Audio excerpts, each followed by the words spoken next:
काला कोट पहने एक महिला अदालत के अंदर दाखिल होती है और चुपचाप एक जगह जाकर खड़ी हो जाती है। अंदर एक मर्डर केस की सुनवाई शुरू होने वाली थी। मुजरिम कटघरे में खड़ा था और जज साहब बैठे थे अपनी कुर्सी पर और वकील तैयारियों में लगे थे। तभी अचानक भरी अदालत में एक गोली की आवाज आ जाती है। गोली सीधे जाकर मुजरिम को लगी और वो वहीं गिर पड़ा। लोगों की नजर पीछे घूमी। पिस्तौल काले कोट वाली महिला के हाथ में थी और गोली चलाने के बाद उसने अपना हाथ नीचे किया और चुपचाप खड़ी हो गई। पुलिस पकड़ने आई तो उसने कोई विरोध भी नहीं किया और उसके चेहरे पर एक अजीब सी शांति थी, मानो अदालत की प्रोसेस पूरी हो गई हो, मुजरिम के साथ न्याय हो गया हो। स्वागत है आपका हमारे YouTube channel AK knowledge year पर। अगर आपने अभी तक हमारे चैनल को सब्सक्राइब नहीं किया है तो प्लीज हमारे चैनल को सब्सक्राइब कर लीजिए। आज हम आपको सुनाएंगे कहानी एक कातिल की, जिसने सबके सामने एक हत्या को अंजाम दिया।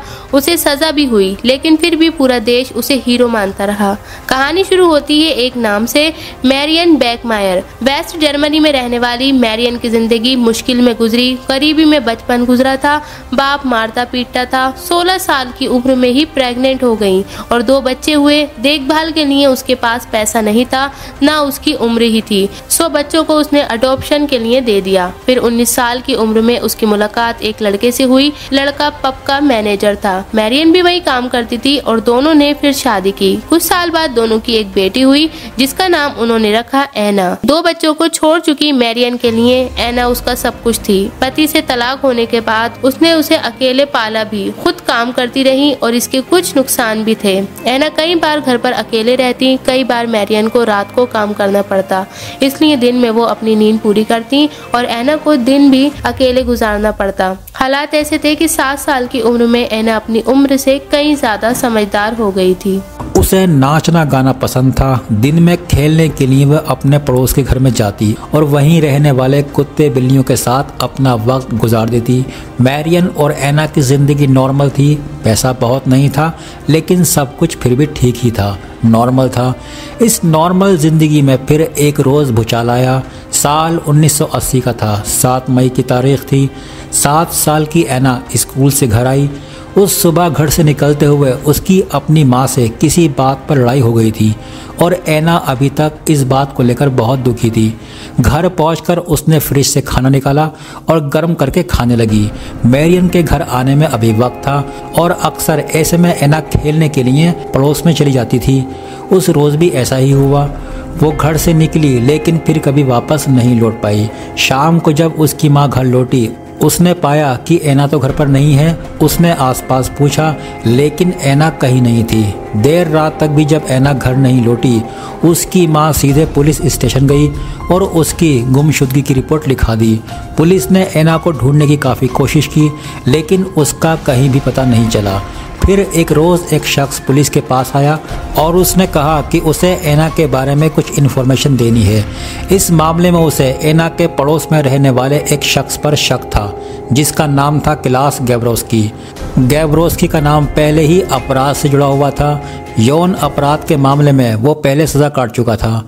इस मामले में राहत पाने के लिए उसने खुद को अपनी मर्जी से एक मेडिकल प्रोसीजर के ज़रिए खुद को नापुंसक बना लिया था और वो एक आम जिंदगी जी रहा था। फिर भी शक के आधार पर पुलिस ने उससे पूछताछ की। पूछताछ करने पुलिस वहां पहुंची।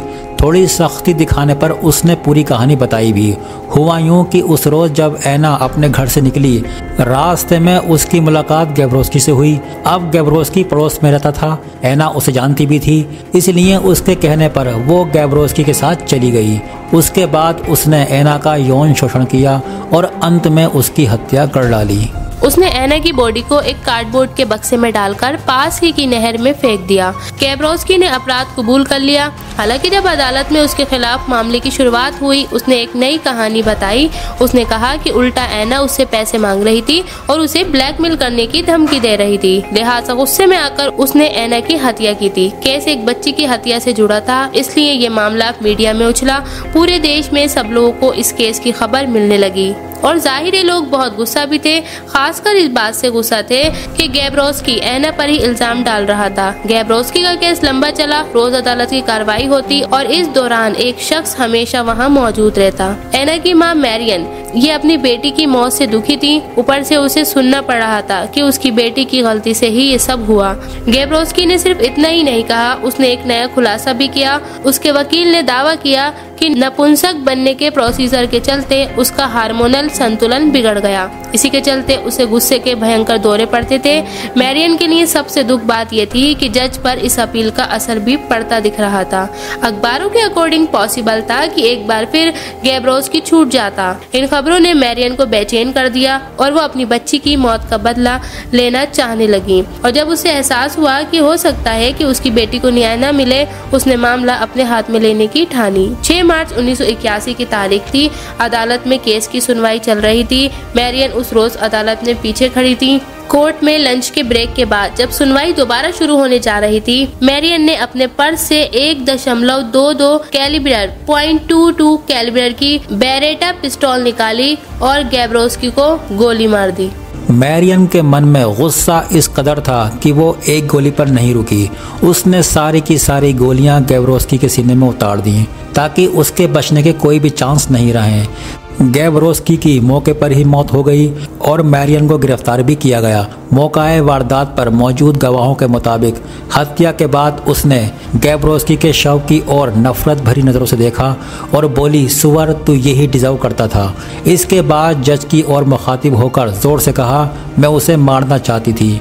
मैरियन ने अपनी बेटी की मौत का बदला इस तरह लिया, लेकिन कानून की नज़रों में वो मुजरिम थी, इसलिए उस पर केस चला। हालांकि इस दौरान सवाल मैरियन से ज़्यादा उस अरेंजमेंट पर उठे जिसने गैब्रोस्की को छोड़ दिया था लगभग।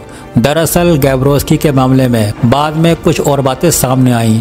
पता चला कि उसने नपुंसक होने का फैसला इसलिए लिया था क्योंकि नपुंसक होने के चलते बार बार यौन शोषण करने के बावजूद उसकी सज़ा कम हो जाती थी। दूसरी तरफ मैरियन लोगों के लिए हीरो बन चुकी थी। पब्लिक में उसके लिए सिंपैथी थी और अदालत में जब उसका केस चला, लोग कोर्ट के बाहर खड़े होकर नारे लगाने लगे, मैरियन हम तुम्हें समझते हैं। उसके पक्ष में 15,000 लोगों ने खत लिखा कि उसे रिहा किया जाए। अदालत हालांकि ऐसा नहीं कर सकती थी। मैरियन को इसलिए सज़ा मिली, लेकिन कुछ रियायत भी दी गई। उसे सिर्फ 6 साल की सज़ा हुई और सिर्फ 3 साल सज़ा काटने के बाद उसे रिहा भी किया गया। मैरियन इसके बाद देश छोड़कर बाहर चली गई। उसने एक और शादी की, लेकिन उसकी ज़िंदगी कभी पहले जैसी नहीं हो पाई। साल 1996 में उसकी कैंसर से मौत हुई और मौत के बाद उसे बेटी एना के बगल में ही दफना दिया गया। आगे चलकर मैरियन की कहानी इतनी फेमस हुई कि उस पर एक नाटक, 3 फिल्में और 3 डॉक्यूमेंट्रीज भी बनी। इनमें से एक फिल्म का नाम था no time for tears, the back mayor case. Film का वो सीन जिसमें मैरियन गैब्रोस्की को गोली मारती हैं, उसकी रील और शॉर्ट्स इन दिनों सोशल मीडिया पर काफ़ी वायरल हैं। इसलिए हमने सोचा कि आपको पूरी कहानी बताई जाए। आज के लिए इतना ही, लेकिन आपको वीडियो अच्छा लगा हो तो प्लीज़ हमारे चैनल को सब्सक्राइब करके ज़रूर जाएं, क्योंकि हम दोनों बहुत ही मेहनत से वीडियो बनाते हैं। अगर आपको हमारी ये इन्फॉर्मेशन पसंद आई हो तो वीडियो को लाइक, शेयर एंड सब्सक्राइब करना ना भूलें। और ऐसे ही ज़बरदस्त इंटरेस्टिंग नॉलेज के लिए बने रहिए हमारे YouTube channel AK knowledge year पर। तब तक के लिए टेक केयर।